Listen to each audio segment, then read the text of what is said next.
Hi there and welcome to Race Centre. I'm Dazza and here we have a 2019 Aprilia Rsv4 factory. It's actually quite a beautiful thing. Looks absolutely gorgeous. Got the gorgeous Olin suspension in it.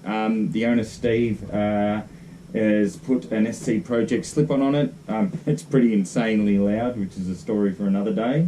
But he's also put rear sets on it and a few other bits and pieces. It's basically a track bike now. So we've got it in for a tune, so I thought we'd talk a little bit about the tune on this job and on these bikes. We've talked about these bikes a little bit before.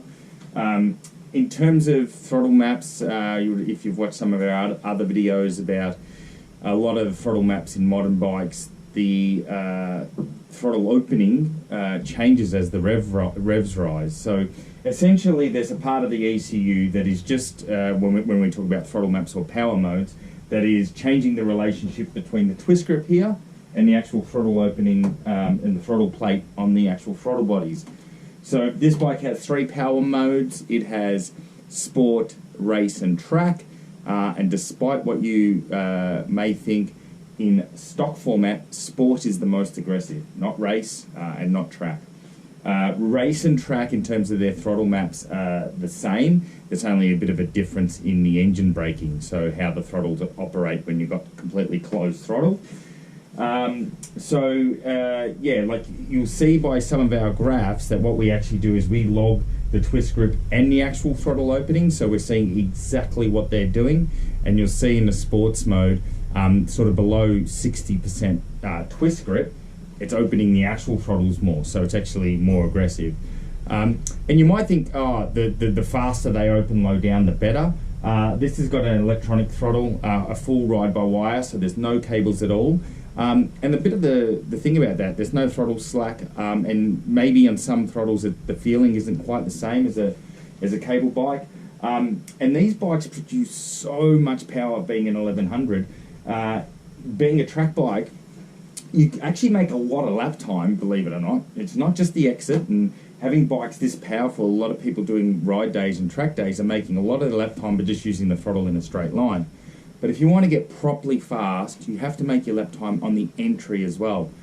And the thing about carrying entry and corner speed is when you have your entry speed and your corner speed is high, you're now on the edge of the tyre, and it's not so much that you're also just on the edge of the tyre, but you're pushing the limits of the grip of your tyre harder just by entry speed. So when you're hanging off the bike, you know, like say if we take for example, I know that Steve rides this at Phillip Island, so if you were to go into a corner like turn 2, or even like Lukey Heights is a good example. If you're in fast and you've got a lot of corner speed and you're hanging off the bike and you go to pick up the throttle, if the throttle is quite aggressive or it's opening the actual throttles a lot, you're going to have to be real gentle, because the bike should almost be breaking traction just from the corner speed. And then as you crack that throttle, you just help steer it with the rear tyre a little bit, and then open the throttle, drive it down, drive it to the next straight. So if we're coming out of turn 2, you know, in there quite fast, mid-corner speed, looking through the corner, the bike should be just wanting to start to rotate, and a bit of throttle application just helps, and it would steer really nicely, and then drive it out. Now in that middle, if it was you're going to pick up the throttle and it's quite a lot, it's going to do a couple of things, or potentially a couple of things. It's going to go, want to spin the tyre, and sure, the bike's got traction control, but that stuff's reactive, okay? So you don't want to rely on that stuff if you don't have to. And if you're limiting the power the bike's delivering through an aid like traction control, it's not as good as a better throttle map. So if you're picking up the throttle and it's too aggressive, it's going to want to either spin or just run you wide, rather than you being able to control it.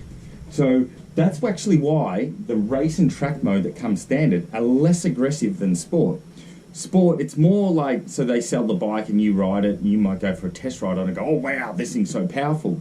But when you take it into the heat of battle on a racetrack and pushing it in fast with corner speed and pushing, you know, pushing your riding and your corner speed up, you actually want the throttle to be nice, smooth, gentle, and you to be in control of the bike. Now, while I'm saying the race and track are more restricted, don't get me wrong, they're stupid fast still. And all you need to do is go like that, and you're going to get more power than you could ever want. So don't think that they're restricted and that they're slow. They're not. They're super fast. But the benefit of having the throttle maps a bit calmer, certainly under 30% throttle, is it really gives you control of the motor. And one of the biggest aspects about how well a bike handles is actually how well it puts its power down. So the race and track mode put the power down. We've also developed our own throttle maps, which are variations on these. With Steve's bike, we're leaving the throttle maps all the same, leaving the sport mode in case he wants to do a road ride on it, and has that more aggressive just for a bit of fun. But essentially, those throttle maps that come out in these bikes are pretty good. We do, from the 2019 onwards, 2017 versions and a bit earlier, they can be a little bit aggressive, low down. So we tame that up, tame that a little bit. But those throttle maps are super, super important. And then you can obviously see one of our AFR sensors into here. We've got it into the collector directly. And then when we're doing the actual fuel tune, the fuel tune is done off the throttle plates rather than the twist grip. So no matter what we do with the throttle maps, if we're changing that part of the ECU between the twist grip relationship and the throttle body, it won't hurt the tune. The tune is off the throttle body, so whatever the throttles are doing there, the tune is set for that.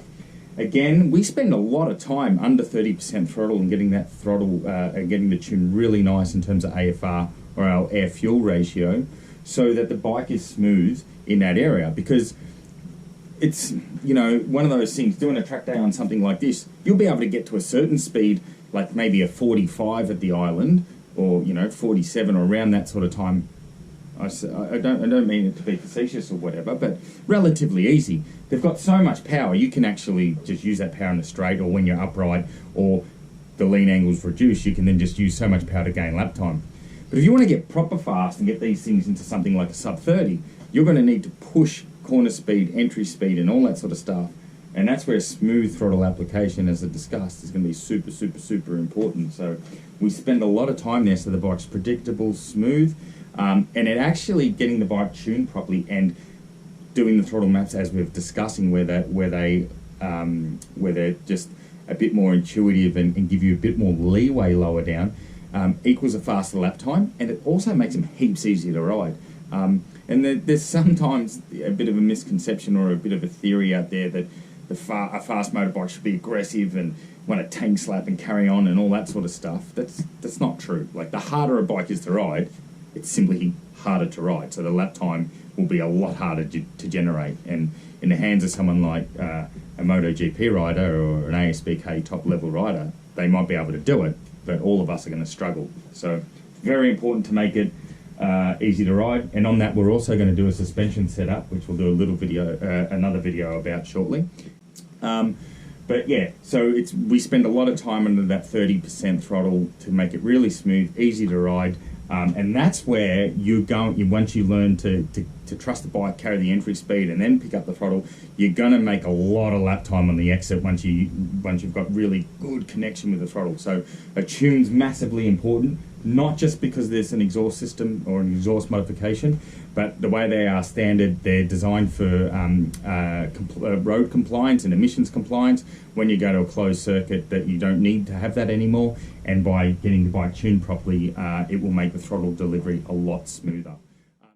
That at 100% twist grip, that doesn't actually open the throttle plates to 100% until after 8,000 RPM.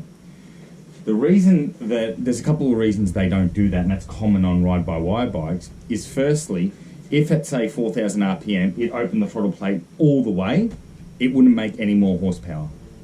It's simply that at that low RPM, it doesn't need the throttle plates that open. The engine can't actually digest that much air and fuel. So if you were to open the throttle plates all that way, you'd need to get the air-to-fuel mixture right, so you'd actually have to chuck a whole heap more fuel at it. So all you would be doing by opening the throttles more down there is chucking more fuel at it and wasting fuel. Now, in a race bike, you don't want to waste fuel. And one of the things that they really focus on MotoGP and all racing, even World Superbike and so on, is you're limited by how much your tank size and how much fuel you can use. So if you're burning and wasting fuel for no reason, then it means that you can't use the fuel when you want it at the high RPM and big throttle load. So that's part of the reason why they do that. Another thing too is like at 100% throttle at 4,000 RPM or 5,000 RPM, you'll actually never see it. If you think about a situation, you're rolling at 3 grand, you might have 10% throttle, and then you go to whack to 100%. By the time your hand gets to 100%, the bike will well past 5,000 RPM anyway. So that's another reason why it's like that.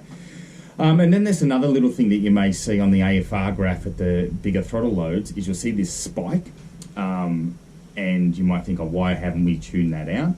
That spike actually comes from when this has got variable velocity stacks. So in the air box, the velocity stacks that open, that's when they're opening. Now, that's just a consequence of when they're opening, how the air and fuel is sucked in. It's basically, once it lifts off straight away, it just sucks a heap in that it can't burn, and you get that rich condition. If you were to try and tune that out, you'd actually lose power. And the reason being is, and when it comes to tuning, you're never looking at a specific spike or a dip or anything without understanding it properly. Because the engine builds revs, and it's a pump that's cycling and it's building revs. So you've got to look at it all the way and look at the graph and look at the AFR of how it's building rather than just one specific spot and trying to address that. Because if we were to pull that fuel out in that area, we'd hurt the bike straight after it. You'll see that where there's the spike, straight after the AFR settles down. And that's just a phenomenon about the velocity stack lifting off. So if we tried to fix that air fuel, we'd hurt the next part of the power curve and we'd lose power. We have seen cases where bikes have come in and been tuned elsewhere where the tuners tried to tune that out, and you can see it loses power, and all we do is put that part back to standard and allow it to be the way it is, and it all of a sudden gains power. So that's probably another little interesting thing about that. Hope that makes sense. And tune's nearly done on this. Is actually at the peak horsepower. You don't often, but in this particular one, we have made significant power at the wheel, made over 11 horsepower. Part of the reason for that is the difference in the ECU map. This is the race ECU map we've got in it now for the track, which has different ignition timing. You will note that with after the tune with the new map, the RPM is actually 400 RPM less. And now the rev limit is 13.6 instead of 14. Part of the reason, and it's how the Aprilia race map is, the bike is now going to be on the track seeing a lot of high revs all the time. It's just to protect the motor a little bit and longevity. You could leave it at 14, but for this application, it's at 13.6. It's just better for the motor long term. But you're producing a heap more power, so you don't need it. But yeah, pretty cool. Thing sounds mental, probably a bit loud, but yeah, it's time to make some noise.